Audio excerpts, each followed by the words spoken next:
In the deep green fields of the Scottish borders with England, a breed of small, highly intelligent collies are the engine of a world-famous industry. Since the early 1800s, they have been bred for their strong herding instincts, their lightning-quick reflexes, their stamina, their responsiveness to commands, their versatility, and their intelligence.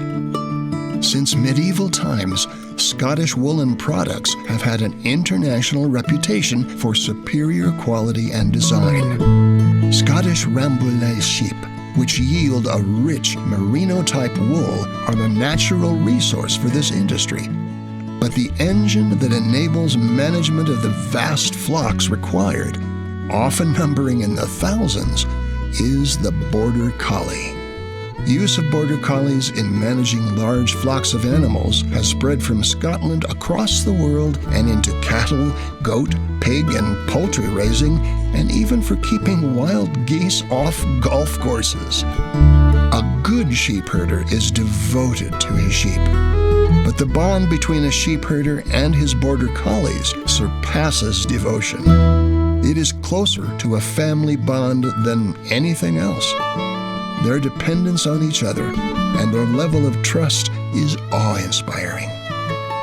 Grant Brotherson was devoted to his sheep, and even though he didn't own the flock, he cared for them as if they were his own.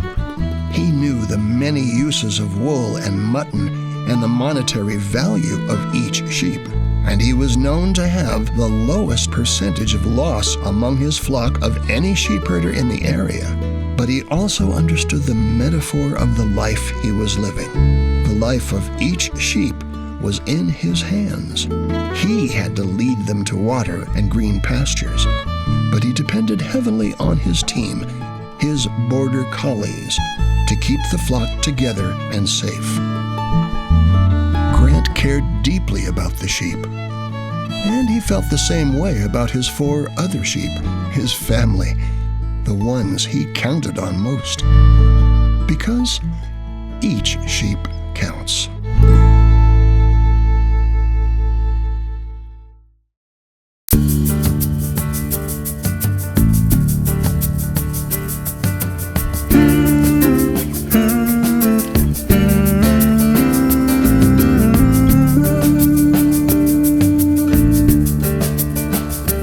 I can't count the hours spent washing and carding the wool, nor the miles of thread that dress 1,000 looms.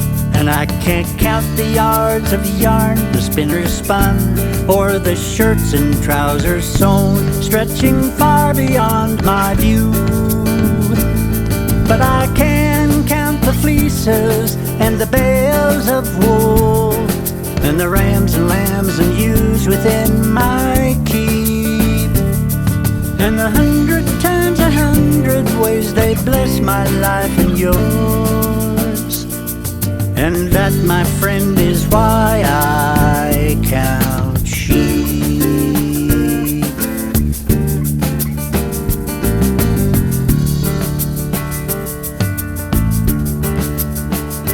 I can't count the myriad recipes that call for lamb, or the many ways that mutton is prepared, or the many times we've sat around a glowing fire and enjoyed with friends the mutton stew we've shared.